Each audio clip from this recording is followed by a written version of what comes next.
होते हैं, biological catalyst होते हैं, मतलब बायोलॉजिकल चीज़ों को तोड़ते वगैरह हैं, ठीक है? और हम लोग केमिकल रिएक्शंस में इनको फास्ट कर देते हैं और खुद रिएक्शन में कंज्यूम नहीं होते हैं, और मोस्टली जो होते हैं प्रोटीन्स के बने हुए होते हैं।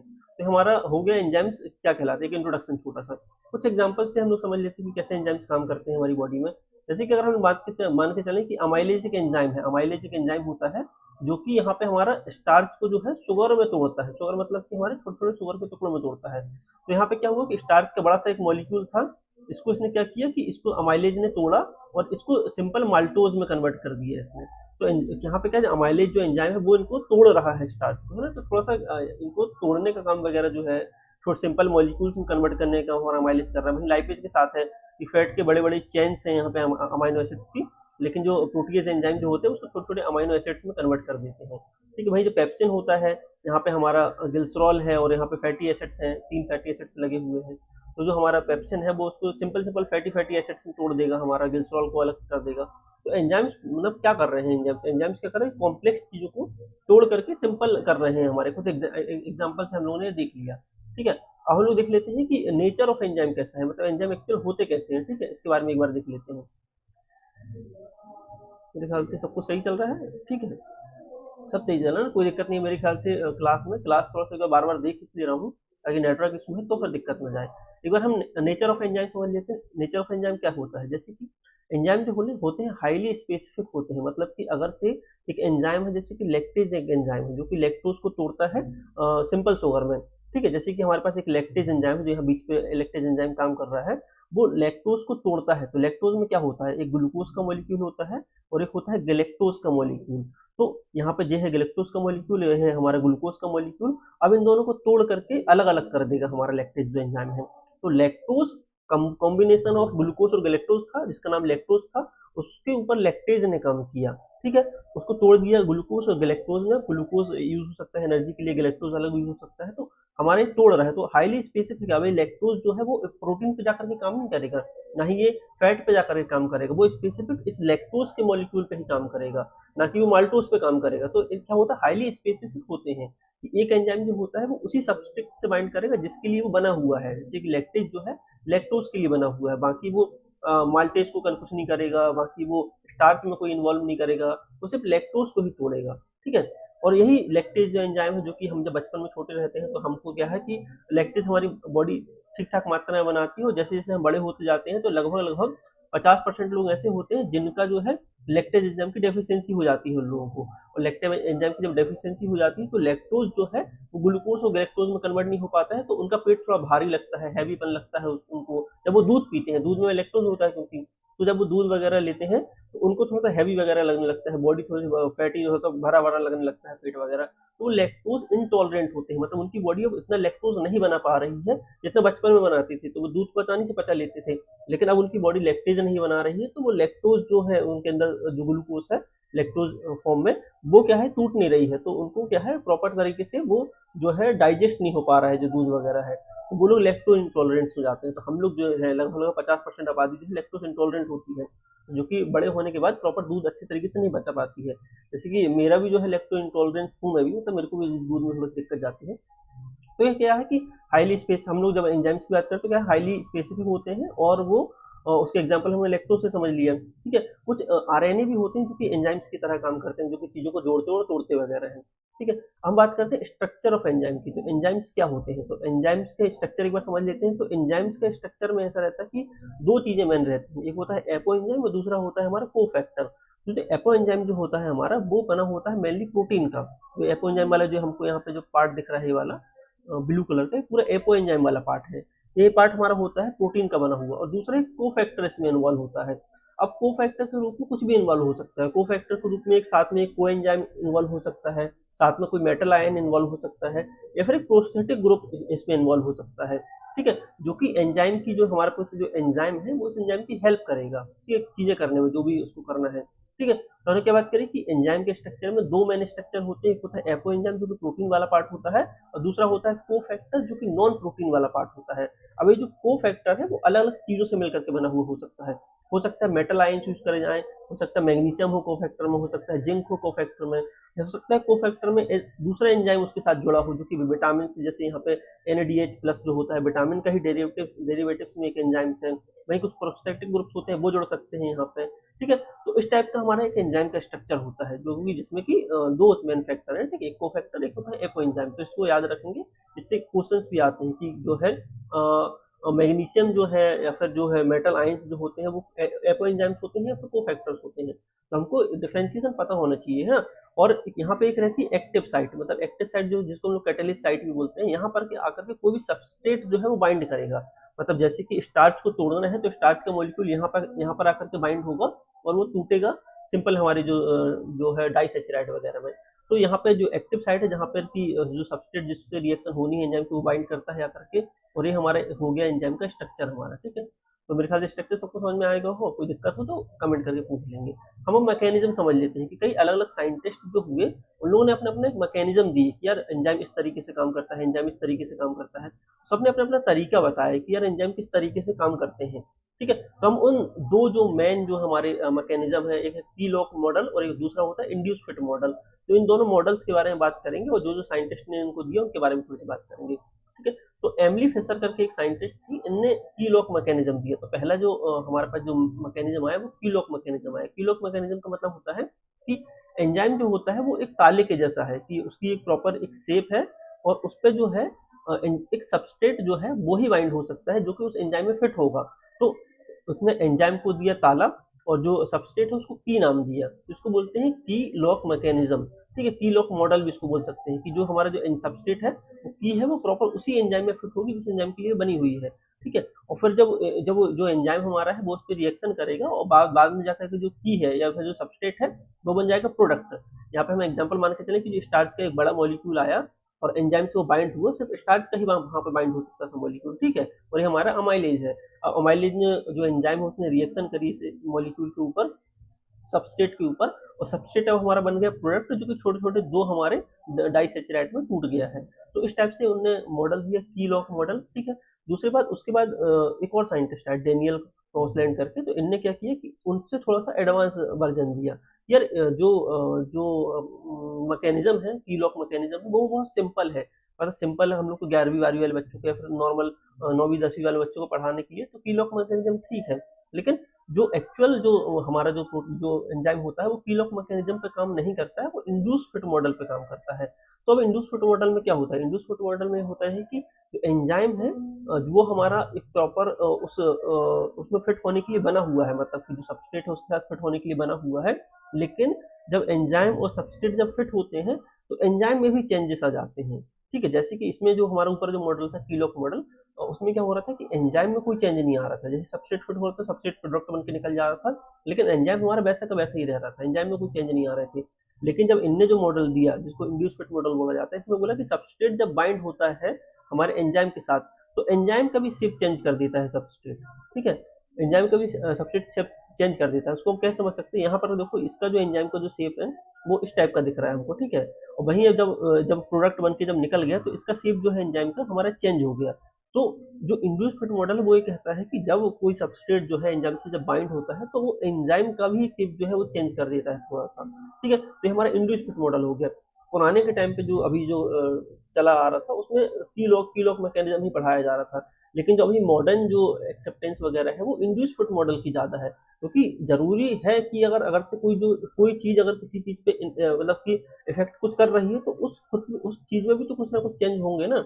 मतलब कि कोई एंजाइम अगर कोई सबस्ट्रेट को प्रोडक्ट में तोड़ रहा है अगर से, तो वो तोड़ेगा जब तो भाई वो भी तो कुछ चेंज होगा ना, उसके भी तो कुछ एटम्स या फिर कुछ भी मॉलिक्यूल्स वगैरह कुछ तो फैक्टर चेंज आएंगे। ऐसे नहीं कि भाई वो सिर्फ अगर वो चेंज खुद में नहीं होगा तो फिर वो दूसरे को कैसे चेंज कर सकता है। इस टाइप से हमारा मॉडल था। तो जो इंड्यूस फिट मॉडल था इसमें कहा गया कि जो है एंजाइम भी थोड़ा सा चेंज होता है जब वो सबस्ट्रेट से रिएक्ट करके उसको प्रोडक्ट बनाता है। तो और सबसे ज्यादा जो अभी एक्सेप्टेंस जो मॉडर्न थ्योरी चल रही है वो इंड्यूस फिट मॉडल की है कि यार यही जो है सही है। बेसिक अंडरस्टैंडिंग के लिए हम लोग की लॉक मैकेनिज्म समझ सकते हैं, लेकिन जो एक्चुअल जो है वो हमारी जो है इंड्यूस फिट मॉडल हमारी जो सही एक्सप्लेनेशन देता है हमारी एंजाइम और सबस्ट्रेट के रिएक्शन की। तो मेरे ख्याल से समझ में आ गया होगा सभी लोगों को। आगे चलते हैं हम लोग, अब देखते हैं कैरेक्टरिस्टिक ऑफ एंजाइम। तो एंजाइम जो है किन किन चीज़ों पर डिपेंडेंट है, क्या होना जरूरी है एंजाइम होने के लिए, ठीक है। इसके बारे में हम लोग बात कर लेते हैं। एक बार देख लेते हैं। चलो अभी कोई दिक्कत तो नहीं है, आवाज़ ठीक आ रही है, वीडियो की क्वालिटी सही चल रही है, इसमें कोई समस्या, कोई दिक्कत तो नहीं किसी को? कोई भी दिक्कत कहीं पे भी अगर से समझ में आए तो वो फिर कमेंट कर सकता है ना, लाइव चैट में देखते जा रहा हूँ। कोई भी दिक्कत कहीं पे भी हो वीडियो में, वॉइस में, तो वो कमेंट कर देगा, तो उससे हमको एक आइडिया लग जाएगा कि कोई दिक्कत अगर हो रही है यहाँ पे, ठीक है? क्योंकि मैं पहले ही बता चुका हूँ कि थोड़ा-सा यहाँ पे नेटवर्क इश्यू है आज के दिन। तो आज क्लास कैंसल करने वाले थे, लेकिन सोचे कि यार चलो पढ़ा देते हैं, क्योंकि एग्ज़ाम बहुत ज़्यादा पास में है। ठीक है, तो मेरे ख्याल से कोई दिक्कत नहीं है, अगर कोई दिक्कत होगी तो फिर वो कमेंट करके बताएगा, ठीक है? क्या गुड़िया निषाद ने कमेंट किया, नो सर कोई दिक्कत नहीं है, ठीक है। ओके, चलो आगे चलते हैं हम लोग। अब समझते हैं कैरेक्टरिस्टिक ऑफ एंजाइम। तो एंजाइम जो होते हैं वो स्पेसिफिक कैरेक्टर्स हैं उनके, कैरेक्टर्स इन द सेंस कि वो टेम्परेचर के प्रति बहुत ज़्यादा सेंसिटिव होते हैं। तो एंजाइम जो होते हैं टेम्परेचर के प्रति बहुत ज़्यादा सेंसिटिव होते हैं। कैसे टेम्परेचर के प्रति सेंसिटिव होते हैं? जैसे कि टेम्परेचर अगर कम रहेगा तो एंजाइम एक्टिविटी कम रहेगी हमारी, ठीक है? और जैसे जैसे टेम्परेचर हम बढ़ाएंगे तो एंजाइम एक्टिविटी धीरे धीरे बढ़ती जाएगी और एक ऑप्टिमम टेम्परेचर आएगा जिस पर वो एंजाइम बहुत अच्छे तरीके से काम करता है। तो वहां पर जाकर के बहुत अच्छे तरीके से वो काम करेगा। और ज़्यादा अगर हमने टेम्परेचर बढ़ा दिया, मान लो हम लोगों ने 45-50 डिग्री के ऊपर टेम्परेचर जैसे ही गया अगर वो, तो वो जो प्रोटीन है, जो वो हमारा जो प्रोटीन से बना हुआ जो एंजाइम है, तो प्रोटीन क्या होता है, जैसे टेम्परेचर अगर बढ़ेगा तो प्रोटीन जो है डीनेचर हो जाता है। तो प्रोटीन डीनेचर होने का मतलब क्या है? एंजाइम डीनेचर हो जाना। तो एंजाइम जो है अगर हम टेम्परेचर बढ़ाएंगे अगर से, ऑप्टिमम टेम्परेचर जो है 45 से 40 डिग्री सेल्सियस पे बहुत अच्छे से काम करते हैं जो भी एंजाइम्स होते हैं, ठीक है? वो अगर इससे ऊपर जब टेम्परेचर जाता है तो जो एंजाइम है प्रोटीन के बने हुए, वो प्रोटीन हो जाता है हमारा डीनेचर, प्रोटीन डीनेचर हो जाएगा तो एंजाइम हमारे खराब हो जाते हैं। तो एंजाइम जैसे ही 50 डिग्री या 50 डिग्री क्रॉस करते हैं तो फिर वो हमारे हो जाते हैं खराब, और वो उनकी एक्टिविटी जो है वो कम हो जाती है। ऑप्टिमम कितने पे रहता है? 45 से 40 डिग्री सेल्सियस पे सबसे अच्छे तरीके से एंजाइम्स काम करेंगे, और हमारी बॉडी के अंदर जो एंजाइम्स पाए जाते हैं वो 37 डिग्री सेल्सियस पे बहुत अच्छे से काम करते हैं। उससे कम टेम्परेचर पे काम प्रॉपर तरीके से नहीं करेंगे, ज़्यादा टेम्परेचर पे काम प्रॉपर तरीके से नहीं करेंगे।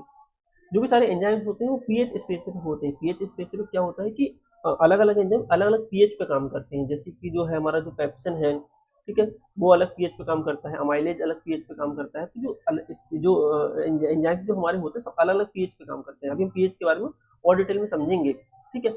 और एंजाइम का एक कैरेक्टरिस्टिक है वो रिवर्सेबल होते हैं और इरिवर्सेबल, दोनों रिएक्शन कर सकते हैं। मतलब कि रिएक्शन में पार्टिसिपेट करके उसको चेंज भी कर सकते हैं और वापस उसको बना भी सकते हैं, जैसे स्टार्च से तोड़ भी सकते हैं फिर उसको बना भी सकते हैं, मतलब स्टेप से दोनों रिएक्शन कर सकते हैं, ठीक है? और एंजाइम प्रॉपर रेगुलेटेड एक्टिविटी है एक प्रकार की, मतलब कि उसको एंजाइम एक्टिविटी को बंद भी किया जा सकता है, ऑन ऑफ दोनों तरीके से किया जा सकता है बॉडी के द्वारा। बॉडी उसको ऑफ भी कर सकती है, ऑन भी कर सकती है, तो बॉडी उसको रेगुलेट कर सकती है इनहिबिटर्स वगैरह भेज करके, जैसे कि एंजाइम एक्टिविटी जो है इनहिबिट हमारी हो जाए। तो हमने देखा कि कैरेक्टरिस्टिक ऑफ एंजाइम क्या कहलाते हैं? पीएच के प्रति सेंसिटिव है, टेम्परेचर के प्रति सेंसिटिव है, रिवर्सिबल और इरिवर्सिबल दोनों प्रोसेसेस में होती हैं, ठीक है? कुछ एंजाइम जो है रिवर्सिबल होते हैं, कुछ एंजाइम जो है इरिवर्सिबल होते हैं, मतलब कि इनकी एक्टिविटी, कुछ एंजाइम की एक्टिविटी को रिवर्स भी किया जा सकता है और कुछ को रिवर्स नहीं भी किया जा सकता। दोनों टाइप की रिएक्शन यहाँ पे दिखाते हैं हमारे एंजाइम जो होते हैं। और इनको रेगुलेट करने के लिए बॉडी अलग अलग टाइप के इनहिबिटर्स भी यूज कर सकती है, जिससे कि इनकी एक्टिविटी को रोका भी जा सके हमारे, ठीक है? मैंने बात करी कौन कौन सी कैरेक्टरिस्टिक है एंजाइम्स की। हम बात कर लेते हैं कि इफेक्ट ऑफ एंजाइम, पीएच और टेम्परेचर कैसे इफेक्ट करता है एंजाइम के ऊपर, इसके बारे में बात कर लेते हैं। जैसे कि जो पीएच वगैरह जो हमारा है वो अलग अलग पीएच पे हमारे अलग अलग एंजाइम्स एक्टिवेट होते हैं। जैसे पेप्सिन जो हमारा है वो हमारे स्टमक में जब पाया जाता है, तो स्टमक का जो पीएच जो होता है वो एचसीएल के कारण बहुत लो होता है, लगभग दो के आसपास जो पीएच होता है उसका। अब 2 पीएच पे जो हमारा है पेप्सिन जो है बहुत अच्छे तरीके से काम करता है। वहीं जो ट्रिप्सिन जो हमारा है वो 8 पीएच पे बहुत अच्छे तरीके से काम करता है। और जो कि देखा जाए तो दोनों जो है प्रोटीन को तोड़ने वाली ही एंजाइम है, मतलब पेप्सिन भी प्रोटीन को तोड़ता है और ट्रिप्सिन भी प्रोटीन को तोड़ता है। लेकिन एक जो पेप्सिन एंजाइम जो है जो प्रोटीन को तोड़ने वाला, वो 2 पीएच पे बहुत अच्छे से काम करता है। जैसे पीएच आप बढ़ाएंगे अगर से, तो पेप्सिन की एक्टिविटी कम हो जाएगी। इसको समझने के लिए हम लोगों ने यहाँ पे ग्राफ बनाया हुआ है कि जैसे पेप्सिन जो हमारा है ये 2 पीएच पे बहुत पीक लेवल पे काम करता है, और 2 से कम पीएच होगा तो भी अच्छे तरीके से काम नहीं करेगा। अगर 2 के साथ 3 पीएच कर देंगे तो भी इसकी एक्टिविटी कम हो जाएगी पेप्सिन की हमारे। तो पेप्सिन जो है 2 पे प्रॉपर अच्छे तरीके से काम करता है। वहीं जो ट्रिप्सिन हमारा है, जो यहाँ पे हमारे पास यहाँ पे ट्रिप्सिन जो है वो 8 पीएच पे बहुत अच्छे तरीके से काम करता है। 8 पीएच पे इसकी एक्टिविटी पीक रहेगी, और 8 से कम रहेगा। जैसे मान लो 7 अगर हो गया तो एक्टिविटी कम हो जाएगी, 5 कर दिए तो पूरी एक्टिविटी खत्म हो जाएगी, एक्टिविटी होगा ही नहीं ट्रिप्सिन हमारा, क्योंकि ट्रिप्सिन 2 पे भी अच्छे तरीके से काम कर रखा है।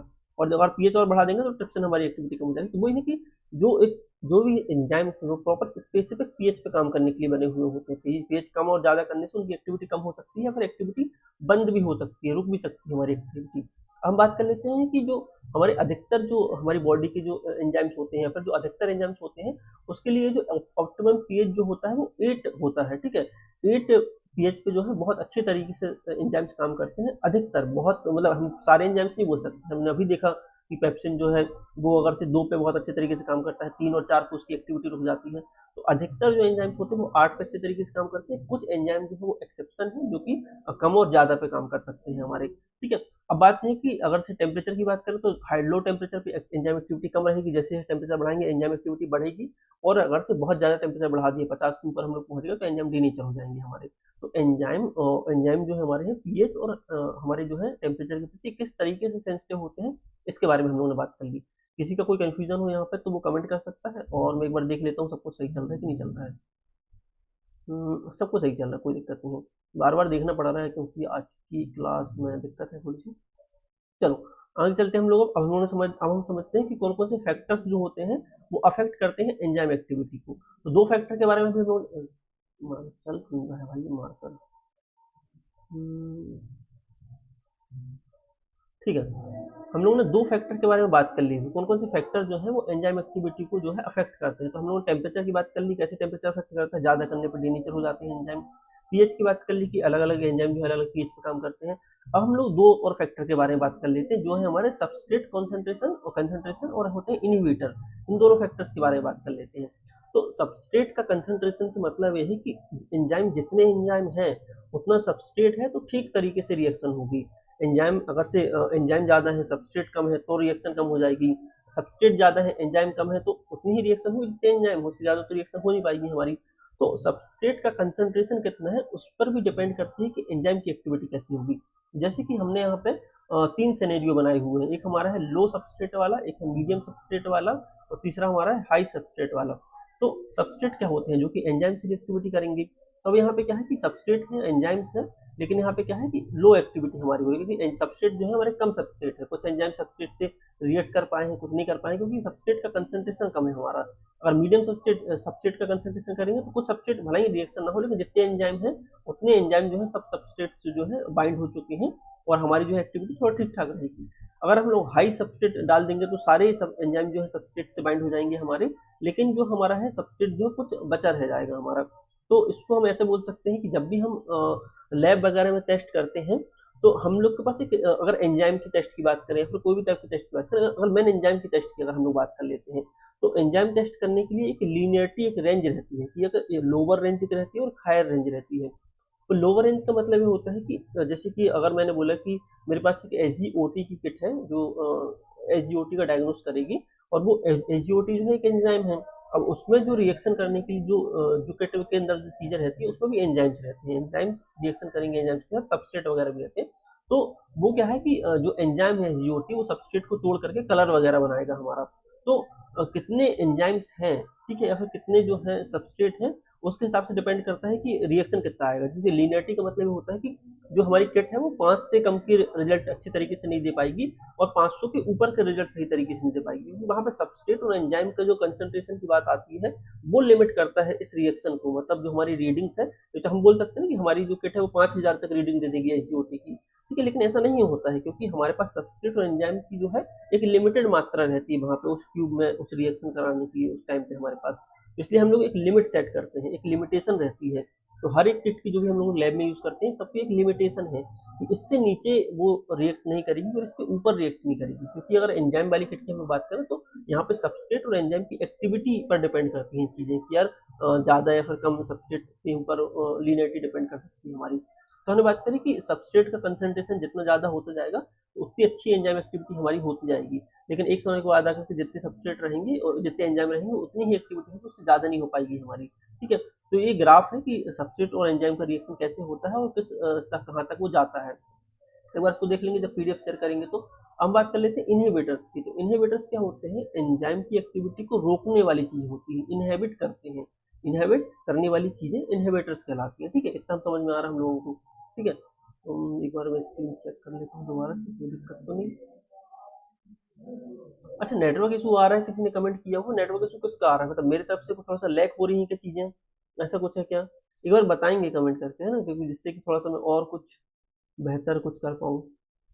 नेटवर्क इशू मेरी तरफ से आ रहा है कि थोड़ा सा लैग हो रही है कि चीज़ें ऐसा ऐसा कुछ चल रहा है का, मतलब कुछ भी अगर हो तो वो कमेंट करेगा थोड़ा सा, है ना, जिससे कि मैं देखूँ। जैसे कि तरुण ने कमेंट किया हुआ है कि यार नेटवर्क इशू आ रहा है, तो किस टाइप का नेटवर्क इशू आ रहा है, वीडियो लैग हो रही है, आवाज़ सही नहीं आ रही है, या रुक रही है वीडियो, मतलब क्या थोड़ा सा दिक्कत जा रही है, वो अपन एक बार कमेंट करेंगे तो इससे कि अपन उसको करेक्ट कर पाएंगे, ठीक है।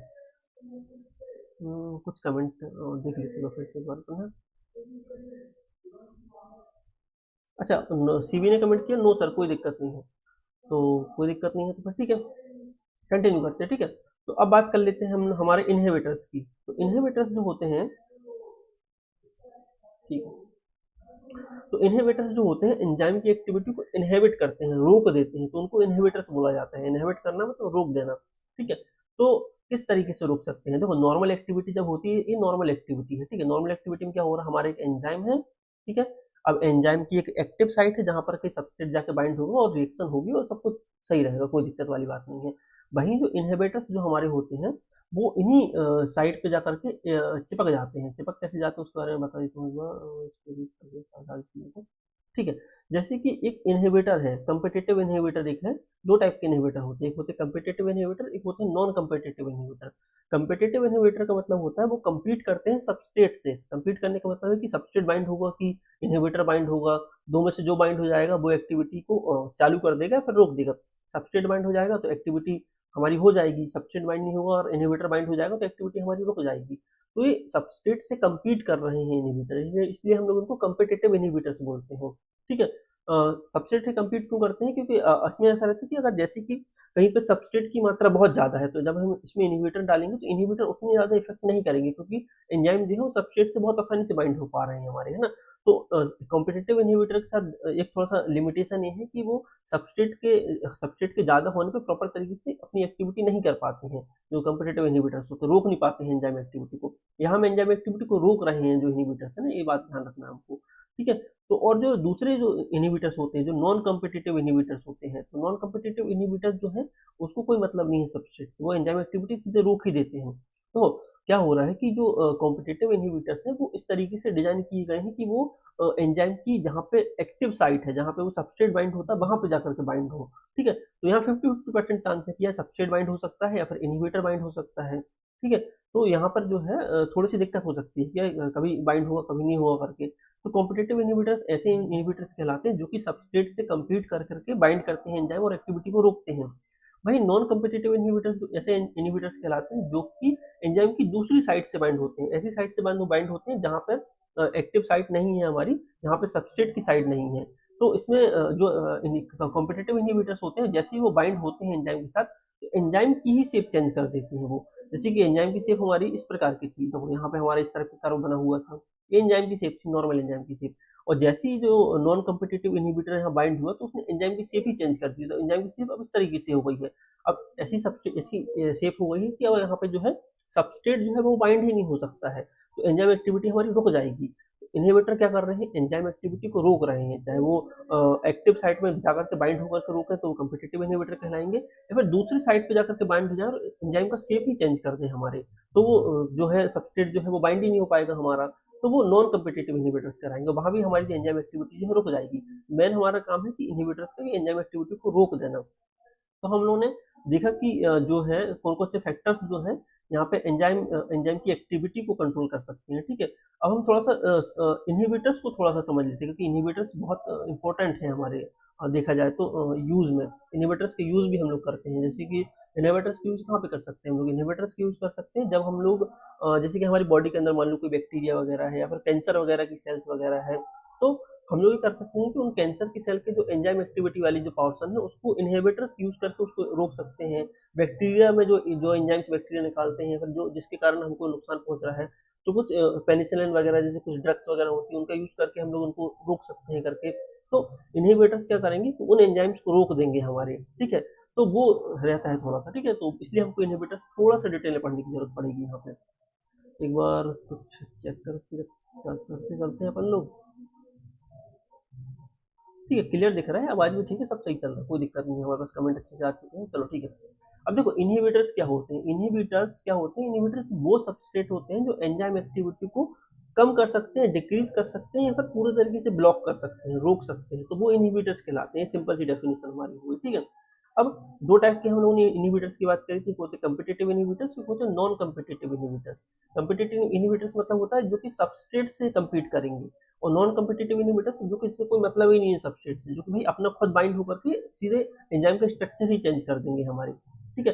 तो जो बाइंडिंग साइट कौन सी होती है, कम्पिटिटिव इनहिबिटर की बाइंडिंग साइट एक्टिव साइट होती है, जहाँ पे सबस्ट्रेट बाइंड होता है, और इसकी जो होती है एलोस्टेटिक साइट होती है, मतलब इसको मतलब नहीं है सब एक्टिव साइट से, ठीक है। अब सबस्ट्रेट का इफेक्ट इसमें हाई इफेक्ट होता है कि भाई सबस्ट्रेट इफेक्ट कर सकता है कम्पिटिटिव के साथ, और यहाँ पे कोई इफेक्ट नहीं होता भाई, इसमें इसको कोई मतलब ही नहीं है सबस्ट्रेट से।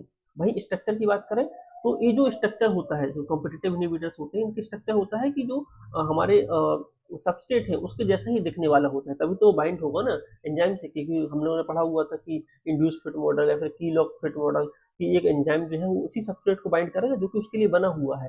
तो जो कॉम्पिटिटिव इनहिबिटर्स होते हैं वो इस तरीके से बने हुए होते हैं, जो कि प्रॉपर एंजाइम से जाकर के बाइंड करें, सिमिलर सबस्ट्रेट होते हैं, सबस्ट्रेट के जैसे ही दिखने वाले होते हैं। वहीं जो नॉन कम्पिटिटिव इनहिबिटर्स होते हैं उनको कोई मतलब नहीं है सबस्ट्रेट से, है ना, तो उनको शेप से भी कोई मतलब नहीं है, स्ट्रक्चर से। और जो कम्पिटिटिव इनहिबिटर्स के साथ एक अच्छी चीज़ है कि इस प्रोसेस को रिवर्स भी किया जा सकता है, मतलब जो अगर जो प्रोसेस हो गई है तो वापस से हम उस इनहिबिटर्स को निकाल करके प्रोसेस को रिवर्स कर सकते हैं।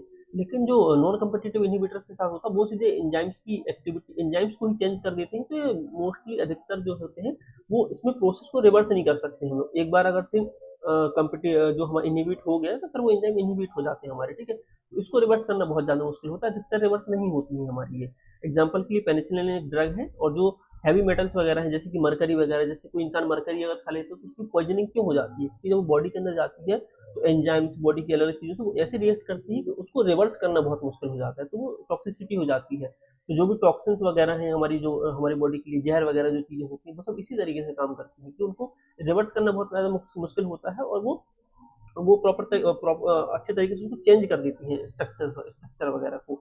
तो हमने बात करी कि इनहिबिटर्स कैसे काम करते हैं, और दो टाइप के इनहिबिटर, कम्पिटिटिव इनहिबिटर और नॉन कम्पिटिटिव इनहिबिटर, दोनों के बारे में हम लोगों ने समझ लिया आसान भाषा में, ठीक है। अब बात करते हैं क्लासिफिकेशन ऑफ एग्जाम की। इसको समझना थोड़ा सा जरूरी है, और थोड़ा सा कॉम्प्लिकेटेड भी इसमें चीज़ें रहती हैं कि यार ये क्या ही इतनी सारी चीज़ें हैं, किस किस तरीके से। फिर क्या होता है कि जो अलग अलग एंजाइम्स होते हैं वो अलग अलग तरीके से काम करते हैं। कोई इलेक्ट्रॉन को ट्रांसफर कर देगा, तो कोई एक ग्रुप का ट्रांसफर कर देगा, कोई दो चीज़ों को तोड़ देगा, कोई दो चीज़ों को जोड़ देगा। तो इस तरीके से हम लोगों ने इनकी जो रिएक्शंस हैं उसके हिसाब से एंजाइम को क्लासीफाई कर लिया है। जैसे कि जो है हमारा जो है माल्टेज वगैरह जो है, या फिर जो है माइलेज वगैरह जो है, वो सब अलग अलग तरीके से काम करते हैं, ठीक है। तो हम इनकी क्लासिफिकेशन को एक बार समझ लेंगे, थोड़ा सा आसान भाषा में समझने की कोशिश करेंगे, जिससे कि हम समझ सकें। जितने आसान तरीके से हो सकता है उतने आसान तरीके से मैं समझाने की कोशिश कर सकता हूँ, ठीक है। तो अब बात करते हैं, सबसे पहली जो हमारी है उसको हम लोग बोलते हैं रेडॉक्स रिएक्शन वगैरह, ठीक है, या फिर ऑक्सीडो रिडक्टेज वगैरह उसको बोला जाता है। ऑक्सीडो रिडक्टेज का मतलब यहाँ पे होता है, यहाँ पे एक ऐसी रिएक्शन हो रही है जिसमें हम लोग क्या कर रहे हैं, एक सबस्ट्रेट जो हमारे पास है उस एक सबस्ट्रेट से हम लोग यहाँ पे इलेक्ट्रॉन को ट्रांसफर कर देते हैं दूसरे सबस्ट्रेट में, या फिर हाइड्रोजन को ट्रांसपोर्ट कर देते हैं दूसरे सबस्ट्रेट में। तो यहाँ पे क्या हो रहा है कि कि वो लूज कर रहा है अपनी चीजों को, एक प्रकार से देखा जाए तो जैसे कि इलेक्ट्रॉन को लूज कर रहा है, फिर हाइड्रोजन को लूज कर रहा है, तो इसलिए इसको रिडक्टेज बोल रहे हैं हम लोग यहाँ पे, ठीक है, कि कुछ चीजें रिड्यूस हो रही हैं हमारी यहाँ पे, ठीक है। इसलिए यहाँ पे हम लोग यहाँ पे रिडक्शन रिएक्शन भी इसको हम लोग बोलते हैं, ठीक है। इसमें क्या होता है कि एक मॉलिक्यूल जो है वो ऑक्सीडाइज होकर के इलेक्ट्रॉन को लूज कर देता है अपने, और जो दूसरा मॉलिक्यूल है वो इलेक्ट्रॉन को गेन कर लेता है। मतलब दो मॉलिक्यूल वहां पे है, तो एक से निकला इलेक्ट्रॉन दूसरे में जाकर के चला गया, तो एक ने लूज किया इलेक्ट्रॉन को अपने और दूसरे ने उसको गेन कर लिया, ठीक है। तो इस टाइप से रिएक्शन जो होती है हमारी होती है। ऑक्सीडो रिडक्टेज जो रिएक्शन इतनी खतरनाक तो रहता है, ऑक्सीडो रिडक्टेज जो प्रोसेस होती है वो इस टाइप से हमारी होती है कि एक मॉलिक्यूल जो है हमारा इलेक्ट्रॉन को लूज कर रहा है और दूसरा मॉलिक्यूल उस इलेक्ट्रॉन को गेन कर ले रहा है, ठीक है। तो जो कैटालेज वगैरह की जो प्रोसेस होती हैं, ठीक है, कैटालेज जो एंजाइम्स होते हैं, जितने भी सारे टाइप के कैटालेज एंजाइम होते हैं, या फिर जो मेटाबॉलिज्म में जो एंजाइम रोल प्ले करते हैं, तो उनमें जो है हमारी जो है वो इसी टाइप की जो रिएक्शन होती हैं, रिडॉक्स रिएक्शन सी होती हैं। जैसे कि एटीपीस वगैरह का फॉर्मेशन करना है बॉडी के अंदर, तो एटीपीस वगैरह का जो फॉर्मेशन भी होता है वो यही रिडॉक्स रिएक्शन के कारण हमारा होता है, ठीक है। तो पहले हम लोगों ने देखी कि अगर इलेक्ट्रॉन का ट्रांसफर हो रहा है या फिर हाइड्रोजन का ट्रांसफर हो रहा है एक मॉलिक्यूल से दूसरे मॉलिक्यूल में, तो उसको रिडॉक्स रिएक्शन बोलते हैं यहाँ पे हम लोग, ठीक है। इसको हम लोग ऑक्सीडो रिडक्टेज भी बोला जाता है इसको हमारा, ठीक है। दूसरी हमारी होती है ट्रांसफरेज। ट्रांसफरेज में हमारा ऐसा होता है कि हम लोग एक ग्रुप को, ट्रांसफरेज जो हमारा है उसमें मॉलिक्यूल के एक फंक्शनल ग्रुप को दूसरे ग्रुप में ट्रांसफर कर देते हैं। रिडक्टेज में इलेक्ट्रॉन या फिर हाइड्रोजन ट्रांसफर हो रहा था, ठीक है। ट्रांसफरेज में क्या हो रहा था कि एक फंक्शनल ग्रुप है, ठीक है, एक ग्रुप है, उस एक ग्रुप को हम लोगों ने दूसरे क्या बोलते हैं मॉलिक्यूल में ट्रांसफर कर दिया, एक मॉलिक्यूल से निकाल करके दूसरे मॉलिक्यूल में ट्रांसफर कर दिया। तो हम लोग क्या कर रहे हैं, एक ग्रुप को जो कि फंक्शनल ग्रुप है, जो कि उसके लिए बहुत ज्यादा इंपॉर्टेंट है उस मॉलिक्यूल के लिए, लेकिन एंजाइम वहां पे गया, उस ग्रुप को निकाला और दूसरे मॉलिक्यूल में जाकर के बाइंड कर दिया, ठीक है। तो इस टाइप से जब रिएक्शंस वगैरह होती है तो उसको हम लोग यहाँ पे ट्रांसफरेज रिएक्शंस बोलते हैं, ठीक है। तो इसको इसमें जो हमारे जो है जो लीवर फंक्शन टेस्ट जब हम लोग करते हैं SGOT SGPT वगैरह, तो वो जो टेस्ट की जो प्रिंसिपल्स वगैरह होते हैं वो ट्रांसफरेज पे ही हमारे जो है आधारित होते हैं। जब हम लोग SGOT SGPT पढ़ेंगे तो ट्रांसफरेज को थोड़ा सा डिटेल में हम लोग पढ़ने की कोशिश करेंगे, ठीक है। तीसरे होते हैं हमारे हाइड्रोलेज। तो हाइड्रोलेसिस जो हमारे हैं जो रिएक्शंस वगैरह हैं, इसमें क्या करते हैं हम लोग पानी का यूज करते हैं। तो हाइड्रो मतलब पानी होता है ना, हाइड्रो जहाँ भी शब्द आता है हाइड्रो मतलब पानी कहलाता है। तो हाइड्रोलेस की जब हम बात करते हैं, हाइड्रोलेसिस की जब बात करते हैं, तो ऐसे एंजाइम जो कि पानी का यूज करके केमिकल बॉन्ड को तोड़े, पानी का यूज करके केमिकल बॉन्ड को तोड़े, तो वो हाइड्रोलेस कहलाते हैं हमारे। तो हाइड्रोलेस में क्या हो रहा है, जैसे कि हमारे जो है अमाइलेज हो गया, लाइपेज हो गया, प्रोटीएज हो गया, जो ये एंजाइम्स होते हैं हमारे, ये इस प्रोसेस से हमारे काम करते हैं, हाइड्रोलेज की प्रोसेस से काम करते हैं। पानी का यूज करके बॉन्ड को तोड़ते हैं, स्टार्च को ब्रेक करके वो सिंपल अमाइनो एसिड, सिंपल हमारे स्टार्च को ब्रेक करेंगे तो सिंपल हमारे ग्लूकोज मॉलिक्यूल्स में कन्वर्ट कर देंगे उसको डाइसेकेराइड वगैरह में। फिर लाइपेज जो है वो भी इसी H2O2 वाले प्रिंसिपल पे काम करता है, हाइड्रोलेज वाले प्रिंसिपल पे काम करता है। तो लाइपेज तो फैट को तोड़ने का काम करता है। ये प्रोटीएज जो एंजाइम्स होते हैं, पेप्सिन वगैरह, ट्रिप्सिन वगैरह, वो सब भी इसी प्रोसेस पे काम करते हैं कि वो पानी का यूज करके केमिकल बॉन्ड को तोड़ते हैं, हाइड्रोलाइज करते हैं एक्चुअली चीजों को, और फिर वो क्या होते हैं कि डाइजेशन वगैरह में हेल्प करते हैं हमारे। तो अधिकतर जो डाइजेस्टिव एंजाइम्स हमारे अमाइलेज, लाइपेज, प्रोटीएज, वो हमारे जो है हाइड्रोजन बेस प्रिंसिपल पे ही काम करते हैं हमारे।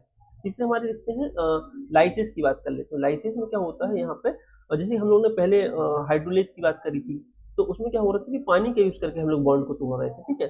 अब जो लाइसिस वगैरह जो होते हैं इसमें हम लोग पानी का यूज नहीं करते, हम लोग यहाँ बिना पानी या फिर बिना कोई एनर्जी का यूज करें यहाँ पे बॉन्ड्स को तोड़ते हैं, हम लोग यहाँ पे लाइज कर रहे हैं, ठीक है। तो जो अगर हम लोग बिना पानी या फिर बिना ATP, बिना एनर्जी का यूज करें, अगर बॉन्ड्स को तोड़े, जो मॉलिक्यूल्स के आपस में बीच में जो बॉन्ड बना हुआ है, तो उन बॉन्ड्स को तोड़ने के लिए हम लोग यहाँ पे जब पानी और ATP का यूज नहीं करते तो लाइसिस एंजाइम कहलाते हैं हमारे। लाइसिस एंजाइम हमारे जो है एल्डोज एल्डोज वगैरह जो होते हैं हमारे, जिसमें कि एडोलेज वगैरह आते हैं इसमें हमारे, जो कि यहाँ पे ग्लाइकोलाइसिस की जो साइकिल चलती है उसमें एडोलेज एंजाइम हमारे जो है एक एडोलेज एंजाइम होता है हमारे ग्लाइकोलाइसिस की साइकिल में। वहां पर वो जो है वो इस प्रिंसिपल पे काम करता है हमारा, कि जो कि पानी यूज करता है, ना ATP यूज करता है, और वो जो है बॉन्ड्स को तोड़ देता है हमारे, ठीक है। अब हम लोग बात कर लेते हैं तीसरे वाले की, ठीक है, पांचवी वाले की, सॉरी, आइसोमरेज की बात कर लेते हैं। तो आइसोमरेज जो होता है इसमें क्या होता है कि मॉलिक्यूल्स, एक मिनट इसको थोड़ा सा देख लेते हैं। ठीक है, इसमें जो होता है कि जैसे कि आइसोमरेज वाले बात क्या कर रहा है कि इसमें मॉलिक्यूल्स को रीअरेंज कर रहे हैं हम लोग यहाँ पे। मॉलिक्यूल्स को रीअरेंज कर रहे हैं मतलब कि एक ही मॉलिक्यूल है हमारे, तो एक ही मॉलिक्यूल है, मतलब मान लेते हैं कि हमारे पास ग्लूकोज 6 फॉस्फेटेज है, ग्लूकोज 6 फॉस्फेटेज एक मॉलिक्यूल है। अब हम लोग क्या करेंगे कि जो ये हमारे आइसोमरेज जो एंजाइम वगैरह होते हैं वो क्या करते हैं कि उसी मॉलिक्यूल के एक एटम को निकाल करके दूसरी जगह अरेंज कर देते हैं, ठीक है। तो एक मॉलिक्यूल को निकाला उसी एटम से और उसी एटम में दूसरी जगह अरेंज कर दिया, तो अब जो मॉलिक्यूल है उसका मॉलिक्यूलर स्ट्रक्चर चेंज हो गया। तो जैसे कि जब हम लोग ग्लूकोज 6 फॉस्फेटेज की बात करते हैं तो उसको फ्रक्टोज 6 फॉस्फेटेज में कन्वर्ट कर देता है, एक मॉलिक्यूल को निकाल करके दूसरे जगह पे अरेंज करके, ठीक है। थोड़ा सा कॉम्प्लेक्स है जो क्लासिफिकेशन है इसके, जो इसके टाइप्स वगैरह है, लेकिन एक बार हम समझ लेंगे इनको तो फिर आसान हो जाएगा हमारे लिए, ठीक है। तो थोड़ा सा समझते चलते हैं हम लोग यहाँ पे। आइसोमरेज क्या कर रहे हैं कि ग्लूको जो एक ही मॉलिक्यूल है, जैसे कि हम लोगों ने बात करी ग्लूकोज 6 फॉस्फेटेज, उसके एक एटम को निकाला, मॉलिक्यूल में बहुत सारे एटम्स होते हैं, बहुत सारे एटम से मिलकर के एक मॉलिक्यूल बनता है, तो उसके एक मॉलिक्यूल को निकाला इसके जो हमारे ग्लूकोज 6 फॉस्फेटेज के, और उसको दूसरी जगह लगा दिया आइसोमरेज एंजाइम में हमारे, तो वो फ्रक्टोज 6 फॉस्फेटेज में कन्वर्ट हो गया। फ्रक्टोज 6 फॉस्फेटेज जो है वापस से अपनी दूसरी एक प्रोसेस कर सकता है। तो जब हम लोग मॉलिक्यूल के एटम की रीअरेंजमेंट की बात करें तो उसको हम लोग आइसोमरेज एंजाइम्स जो होते हैं या फिर आइसोमर उसको बोला जाता है, और वो आइसोमर जो है, आइसोमर की जो प्रोसेस है वो आइसोमरेज एंजाइम्स हमारे करते हैं, ठीक है। अब लोग बात करते हैं लाइगेज की। तो लाइगेजेस जो होते हैं हमारे, वो क्या करते हैं, दो मॉलिक्यूल को ज्वाइंट कर देते हैं आपस में, एक बॉन्ड के थ्रू ज्वाइंट कर देते हैं। मान लो कि एक मॉलिक्यूल यहाँ पे हमारा है, एक मॉलिक्यूल यहाँ पे हमारा है, तो दोनों को आपस में एक बॉन्ड बना देंगे और उनको जोड़ देंगे, ठीक है। तो जो लाइगेज जो होते हैं वो जोड़ते हैं चीज़ों को, ठीक है। और लेकिन जब एक मॉलिक्यूल और दूसरे मॉलिक्यूल को जोड़ेंगे तो फिर थोड़ा-सा उसमें कुछ तो उसको चेंजेस वगैरह करने पड़ेंगे। जो ये मॉलिक्यूल को जोड़ रहे हैं, इस पे एटीपी लगते हैं यहाँ पे, तो एटीपी का यूज़ करके इनको जोड़ा जाता है। तो जैसे कि जब हमारा बॉडी में अगर डीएनए वगैरह को रिपेयर करने की बात आती है, या फिर कोई एंजाइम को बनाने की अगर से बात आती है, तो एंजाइम बनाना हो या फिर डीएनए वगैरह रिपेयर करने की अगर बात आती है, तो वहाँ पे लाइगेज एंजाइम जो होते हैं वो काम करते हैं, ठीक है। रिपेयर करने की बात आए या फिर बनाने की बात आए, रेप्लिकेट करने की बात है, डीएनए को कॉपीज बनानी है डीएनए की, डीएनए को रिपेयर करना है, ठीक है, कोई नया एंजाइम सिंथेसाइज करना है, तो वहाँ पे लाइगेज एंजाइम जो होते हैं वो काम करते हैं। वो बॉन्ड बनाते हैं, जॉइंट करते हैं दो मॉलिक्यूल्स को, यहाँ पे एनर्जी यूज होती है और फिर वहाँ पे नया मॉलिक्यूल या फिर और अलग कॉपीज बन सकती है हमारे डीएनए की। तो हमने बात करी लाइगेज एंजाइम की, तो मेरे ख्याल से इन ये हमारे 6 टाइप के एंजाइम्स हैं। यहाँ पर ज़्यादातर दिक्कत नहीं होनी चाहिए किसी को। और हम लोग अभी जब एमसीक्यू सॉल्व करेंगे तो फिर और अच्छे तरीके से इसमें बातचीत कर सकते हैं इसके बारे में हम लोग, ठीक है। तो हमने बात करी कि 6 टाइप की हमारी जो है एंजाइम के क्लासिफिकेशन हो गए और इसके बारे में हमने डिटेल में बात कर ली। अब बात करते हैं एप्लीकेशंस ऑफ एंजाइम की, मतलब जो इतनी पंचायत जो हम लोग कर रहे हैं, सब जो पढ़ रहे हैं, क्यों पढ़ रहे हैं भाई, क्या जरूरत है हमको पढ़ने की। तो जब हम लोग एप्लीकेशंस की बात करते हैं, हमारी बात आती है कि क्यों हम ये पढ़ रहे हैं, ठीक है। तो हमें इसलिए पढ़ रहे हैं क्योंकि एंजाइम्स का यूज बहुत ज़्यादा है हमारी बॉडी के अंदर, बॉडी के बाहर, लैब में, बहुत सारी जगह हम लोग एंजाइम्स का यूज करते हैं। जैसे कि अगर मेडिकल फील्ड की बात करें तो हम लोग डायग्नोस्टिक फील्ड में बहुत ज़्यादा मात्रा में एंजाइम्स की यूज़ करते हैं। जैसे कि जो भी हमारी बॉडी के एंजाइम्स वगैरह के डायग्नोस करना हो गया या फिर कुछ रिएक्शंस वगैरह करनी होंगी अपनी पैथोलॉजी लैब में, तो वहाँ पर जो है एंजाइम्स यूज़ किए जाते हैं। और वो एंजाइम्स बनाना है या फिर उनकी जब तक प्रोसेस नहीं समझेंगे कैसे काम करते हैं, तो फिर कैसे हम उनका यूज़ कर पाएंगे। इसलिए हमारा जो है अगर हम लोग एप्लीकेशंस की बात करें एंजाइम की, तो मेडिकल डायग्नोस्टिक फील्ड या फिर कैंसर वगैरह के ट्रीटमेंट वगैरह में भी हम लोग यहाँ पे एंजाइम्स यूज़ कर सकते हैं। जैसे कि एक एग्जांपल मान के चलें कि जो ग्लूकोज का जब हम लोग टेस्ट करते हैं, जैसे ग्लूकोज हम लोग लैब में टेस्ट कर रहे हैं, तो उसके लिए हम लोग को यहाँ पे ऑक्सीडेज, हाइड्रो ऑक्सीडेज, मतलब बहुत सारे हम लोग एंजाइम्स, जो ऑक्सीडेज वगैरह जो एंजाइम्स होते हैं उनका यूज़ करते हैं हम लोग यहाँ पे। ऑक्सीडेज और पेरोक्सीडेज वगैरह जो प्रोसेस वहाँ पे होती है, तो वहाँ पर एंजाइम्स यूज़ किए जाते हैं जिससे कि जो है ग्लूकोज के मॉलिक्यूल का पता लगाया जा सके। एक सैंपल है जिसमें कि ग्लूकोज 200 है, तो हम देख के तो बता नहीं सकते कि उस सैंपल में ग्लूकोज की मात्रा 200 मिलीग्राम पर डेसीलीटर है, तो उसको कैसे पता करेंगे कि उससे हम थोड़ा सा सीरम लेंगे, सीरम में ग्लूकोज है, तो ग्लूकोज को एक रिएजेंट के साथ मिलाएंगे। अब वो जो रिएजेंट है, उस रिएजेंट में यहाँ पे ऑक्सीडेज और पेरोक्सीडेज वगैरह एंजाइम्स वगैरह है जो कि उस ग्लूकोज के मॉलिक्यूल से रिएक्ट करेंगे और फिर उसमें एक कलर बनाने वाला एक एंजाइम, कलर सब्सट्रेट डाला जाता है जो कि कलर जो फॉर्म करता है कि जितनी ज़्यादा रिएक्शन होगी, एंजाइमेटिक रिएक्शन, उतना ज़्यादा कलर चेंज होगा। और जितना ज़्यादा कलर चेंज होता है उतना ज़्यादा हमको पता चलता है कि इसमें ग्लूकोज की मात्रा है। जैसे कि ग्लूकोज मान लेते हैं 100 है, तो 100 के हिसाब से उसमें कलर आएगा हमारा जो ट्यूब वगैरह है, ठीक है। वहीं अगर ग्लूकोज की मात्रा 500 है, तो 500 के हिसाब से बहुत ज़्यादा रिएक्शन होगी, एक एंजाइमेटिक रिएक्शन, ऑक्सीडेशन, हाइड्रोक्सीडेशन, जो भी रिएक्शन होती है एंजाइम की, वो बहुत ज़्यादा उस ट्यूब में होंगी हमारी, और उसमें ज़्यादा हमको कलर देखने के लिए मिलेगा। तो हमको बता देंगे कि इसकी ग्लूकोज की मात्रा इतनी, इसकी बॉडी में इतनी है, इस सैंपल में इतनी ज़्यादा ग्लूकोज की मात्रा है। तो वहीं डायग्नोस्टिक फील्ड की बात करें, ट्रीटमेंट की बात करें, तो यहाँ पे हम लोग यहाँ पे मेडिकल फील्ड में इस तरीके से एंजाइम्स का यूज़ करते हैं। वहीं इंडस्ट्रियल की बात करें तो डिटर्जेंट बनाने में हमारा लाइपेज, प्रोटीज वगैरह एंजाइम्स यूज़ किया जाता है, ठीक है। फूड की बात करें अगर, जैसे चीज़ वगैरह है, वगैरह ब्रेड वगैरह है, तो यहाँ पे भी जो है एंजाइमेटिक रिएक्शंस होती हैं, ईस्ट वगैरह या फिर रेनिन वगैरह, जो ये सब चीज़ें पाई जाती हैं जो कि चीज़ और ब्रेड बनाने में काम आती है, वहाँ भी एंजाइमेटिक रिएक्शंस ही होती है। बायोटेक्नोलॉजी की अगर बात करें, बायोटेक्नोलॉजी में पीसीआर जो होती है, पॉलीमरेज चेन रिएक्शन, तो यहाँ पे भी जो टेक पॉलीमरेज जो एंजाइम्स होते हैं उनका यूज़ किया जाता है। पीसीआर में हम लोग डीएनएस की कॉपी बनाते हैं। जैसे कि हमको अगर किसी को पता करना है कि इसको टीबी की बीमारी है कि नहीं है, तो टीबी का पीसीआर सबसे एक्यूरेट टेस्ट माना जाता है, क्योंकि यहाँ पे क्या है, कम से कम अगर कंसंट्रेशन में भी टीबी के बैसिलाई हैं अगर से, तो उनका डीएनए निकाल करके उनकी कई करोड़ कॉपी बना करके, और हम उसको बता सकते, कई करोड़ कॉपी बना देंगे तो उस जो कई करोड़ कॉपीज बनी है उनको डायग्नोस करना आसान हो जाएगा। 2-3 कॉपी रहेंगे तो उसको मशीन में डायग्नोस करना बहुत मुश्किल होगा। तो पीसीआर क्या करता है, टेक पॉलीमरेज वगैरह एंजाइम यूज करके उसकी कॉपीज बना देता है बहुत सारी, उस डीएनए मॉलिक्यूल की। अब डीएनए मॉलिक्यूल की बहुत सारी कॉपी बनेगी तो उसको डिटेक्ट करना आसान हो जाता है हमारे लिए। इसलिए पीसीआर वगैरह की टेक्निक वगैरह में भी हम लोग यहाँ पे टेक पॉलीमरेज जैसे हम लोग एंजाइम्स का यूज करते हैं। अब हमारी बॉडी के एंजाइम्स की थोड़ी सी बात कर लेते हैं कि बॉडी में कौन कौन से एंजाइम्स पाए जाते हैं। तो हम लोगों ने अभी, जब हम लोगों ने पढ़ा, कार्बोहाइड्रेट पढ़ा, प्रोटीन पढ़ा, हम लोगों ने लाइपेज पढ़े, लिपिड पढ़ा, तो इसमें हम लोगों ने अमाइलेज, लाइपेज, प्रोटीएज वगैरह में, ट्रिप्सिन, लाइपेज, इस सब चीज़ों के बारे में देखा कि यार ये एंजाइम्स हमारे इंटेस्टाइन में पाए जाते हैं। कुछ पैंक्रियाज रिलीज करता है, कुछ सलाइवरी ग्लैंड रिलीज करती है, कुछ स्टमक से निकलते हैं हमारे। तो ये सब एंजाइम्स जो हैं यही जो है हम जो भी खा रहे हैं इनको तोड़ने का काम कर रहे हैं, इनको सिंपल फॉर्म में कन्वर्ट करके बॉडी के अंदर एब्जॉर्ब कराने का काम कर रही हैं। तो इस टाइप के बहुत सारे एंजाइम्स पाए जाते हैं जो कि अलग अलग रोल प्ले करते हैं। तो हमने बात करी कि खाने को तोड़ने का काम कर रहे हैं, अभी हम लोग ने खाने को तोड़ने वाले एंजाइम पढ़े, ट्रिप्सिन, लाइपेज, अमाइलेज। अब बॉडी में और भी एंजाइम है जो कि उसके और भी चीजें काम करते हैं, जैसे कि हार्ट के अंदर एक CPKMB एंजाइम पाया जाता है, ट्रोपोनिन एंजाइम पाया जाता है, लीवर में हमारे एल्कलाइन हमारे ALT AST एंजाइम्स पाए जाते हैं। ठीक है, तो इन इन एंजाइम्स का भी एक अलग रोल है बॉडी के अंदर, जो कि अपना उन ऑर्गन्स के लिए काम करते हैं, उन ऑर्गन को अच्छे तरीके से काम कर सके हमारे, उनके लिए उनके अंदर एंजाइम्स पाए जाते हैं। तो जब हम लोग अभी एंजाइम्स के डिटेक्शन की बात करेंगे, जब हम लोग जब एक स्पेसिफिक क्लास लेंगे जिसमें कि हम लोग बॉडी में पाए जाने वाले सभी एंजाइम को लैब में कैसे डिटेक्ट करते हैं, चाहे वो CPKMB हो, ट्रोपोनिन आई हो, या फिर SGOT SGPT वगैरह एंजाइम्स वगैरह हो, तो इन सब के बारे में हम लोग वहाँ पे डिटेल में बात करेंगे कि इनको कैसे डायग्नोस किया जाता है, कौन सी किट यूज होती है, वहाँ पे कैसे केमिकल रिएक्शन वगैरह होते हैं। ठीक है, तो आज की वीडियो हम लोग यहाँ पे एंड करते हैं, और हम लोग अभी एक सेकेंड देखते हैं थोड़ा सा। ठीक है, तो हम लोग आज की वीडियो यहाँ पे एंड करेंगे, और अभी हम लोग 10:30 पे हम लोग यहाँ पे लाइव क्लास करेंगे।